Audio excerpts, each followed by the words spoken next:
I built a team, lost control, and fixed it. And this is the exact delegation system that saved my sanity. If you build a team without systems, your business is like a car driving straight towards a brick wall. It might look like it's moving fast, deadlines might still be getting hit, but inside you're losing control. That's exactly what happened to me. I built a team and slowly everything turned into politics. I stopped sleeping, my head slipped, and partnerships I'd spent years building started cracking. And in this video, I'm going to show you the exact 5-step delegation system that helped me take control again. And the 4 questions I ask myself before delegating anything. Missing even one of these steps is how things start breaking down. By the end of this video, you'll know how to regain control of your team, stop being the bottleneck in your business, build systems that actually scale instead of draining you, and get your time, focus, and sanity back. Before we jump into the system, there's one thing you need to identify first: the exact moment your business stopped being aligned, and the exact moment it started quietly slipping out of your hands, because that's where it all begins. This is the moment I completely lost control. When I first lost control, it was not dramatic. No shouting and no slam doors. It was just a management meeting. But I walked out knowing something was wrong. I wanted the business to go in one direction and the team was quietly moving in another. So I did what most founders do. I worked harder. I stayed later. I chose work over sleep, thinking more effort would fix alignment. It didn't. Instead, I stopped sleeping. I couldn't think clearly. And relationships I'd spent years building started to fracture as people stopped aligning around the mission and started aligning around sides. On paper, everything looked fine. Deadlines were hit, clients were insulated, but internally, it was all a pile of mess. And that's the most dangerous stage, when things look fine, but you're actually losing control. The best way I can describe this is, it felt like a car driving straight towards a brick wall.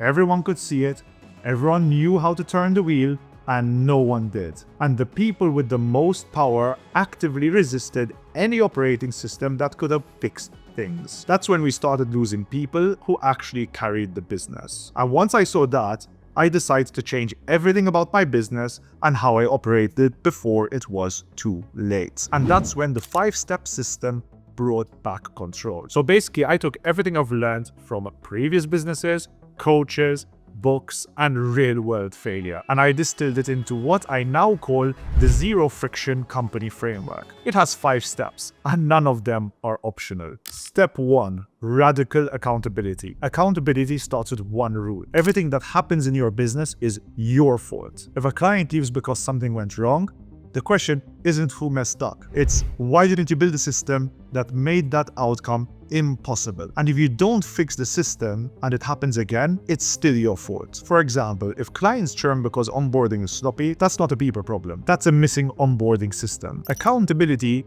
completely removes finger pointing. It turns problems into design flaws, and design flaws can be fixed. That's how you regain control of the future instead of reacting to it. But accountability alone isn't enough. Once you take accountability, the next question becomes responsible for what? Step 2.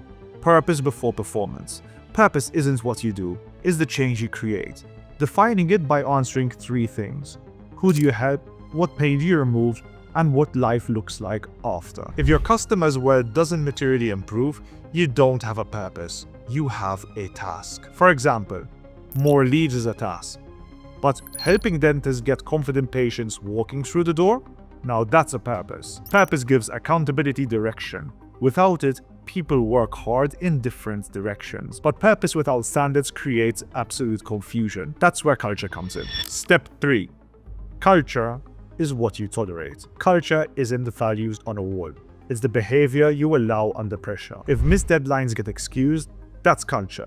If ownership is vague, that's culture. When someone misses a handoff and nothing happens, you've taught the team that systems don't matter. I reduced cultures to 4 enforceable rules. Work together, get it done, systemize everything, and fail fast. If someone didn't align, they just didn't stay. But even strong culture breaks without truth. And the truth in business comes from numbers. Step 4. Know your numbers. If you don't know your numbers, you're just guessing. Revenue alone doesn't tell you anything. You need margins, delivery costs, and clearer links between effort and profit. We had clients that looked great on paper but drained the team and made no money. Without numbers, we kept running them. With numbers, the decision was obvious. Numbers remove emotion, and emotion is where bad decisions hide. Once the numbers are clear, one question remains. How does work actually get done without friction? Step 5. Systems over people. Every problem in your business is a system problem. Hiring, onboarding, fulfillment, sales, renewals. If something breaks, don't ask who failed, ask which system allowed it. Instead of chasing updates, we built simple reporting systems. Instead of debating expectations, we defined done. Once systems existed, people stopped arguing. Systems outlive people, and systems give you leverage. And with systems in place, delegation finally stops breaking things. But there was still one final thing I added to the system that changed everything for me. And that was the 4 questions that decide whether delegation works or fails. Once systems were in place, the business stabilized, friction dropped, and decisions got clearer. But there was still one place where things could break again. Delegation, because systems don't fail when they're designed well. They fail when the wrong work lands with the wrong person at the wrong time. So I added one final safeguard, a filter that decides whether work gets delegated at all. Every task now goes through the same 4 questions, no exceptions. Question 1 always is, do they have proven competency? Not potential, not enthusiasm, but solid proof. For example, I don't delegate client strategy to someone who's almost there. They've either owned outcomes at this level before or they haven't. If competence isn't already demonstrated, delegation becomes a gamble. And businesses don't collapse from effort, they collapse from gambling. Then my second question is, can they systemize? Execution without systemization creates dependency. Someone might deliver great onboarding calls, but if they can't document the process, train others or improve it, the business stays fragile. If they leave, everything breaks. That's like renting a person instead of building a system. Then comes the ultimate question, do they actually have capacity? Even your best people fail when they're overloaded. Adding just one more responsibility to someone who's already at full bandwidth creates quiet quality decay. Deadlines slip, details get missed, and standards erode. Capacity isn't about time, it's about cognitive load. Ignore it and mistakes ship. And the final question always is, should this sit with them? This is the question I skipped early on, and it cost me the most. Just because someone can do something doesn't mean they should own it. I delegated commercial decisions before personas, pricing, pipelines, and all of that stuff was defined. They executed, but without a foundation, and execution was a mess. And that's what brings us to some mistakes I made that you should never make if you want to save the early years of your business. The mistakes I'll never repeat. Once delegation had rules, the past failures became obvious and avoidable. The mistake first was under-hiring seniors and over-hiring juniors. I brought in junior and mid-level people before systems existed, then expected them to create structure. They just couldn't. That's not what juniors are for. I hired junior ops talents to figure things out instead of bringing in one senior operator to design the system once. The result was constant questions,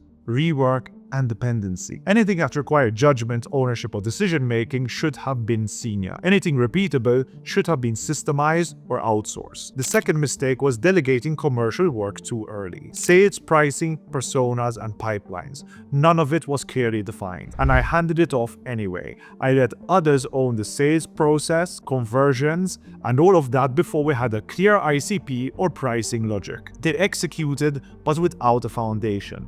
Every deal pulled the business in a different direction. That clearly was pushing risk downstream. And here's the pattern that ties it all together. Delegation didn't fail me. Delegation without systems did. Once that clicked, everything downstream finally started working. And that's when something really shocking happened. What changed when systems took over? Once systems replaced guesswork, the change was immediate. I worked less, I slept more, and when I worked, it was on things that actually moved the business. We stopped arguing about people. We started arguing about systems, and those arguments were productive. So instead of debating expectations in meetings, we adjusted the workflow instead of chasing updates. We fixed reporting. Instead of firefighting, we redesigned the process that caused the fire. Execution sped up, quality went up, stress dropped. What used to take 8 weeks to design now takes 8 days to map and a couple of weeks to adopt. Mistakes still happened, they just didn't ship. Anything client impacting ran through a simple 4I principle. Errors were caught early.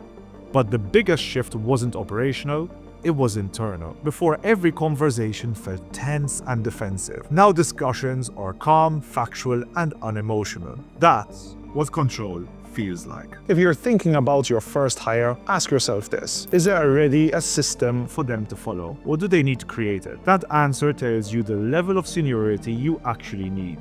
If you already have a team and things feel chaotic, your next 72 hours are simple. Run the 5 steps: accountability, purpose, culture, numbers, systems. Fix the systems first, then decide who stays and who goes. I'll drop the business plan worksheet and scorecard template I use in the comments below. If you want it easy to find, comment systems and I'll make sure you get it.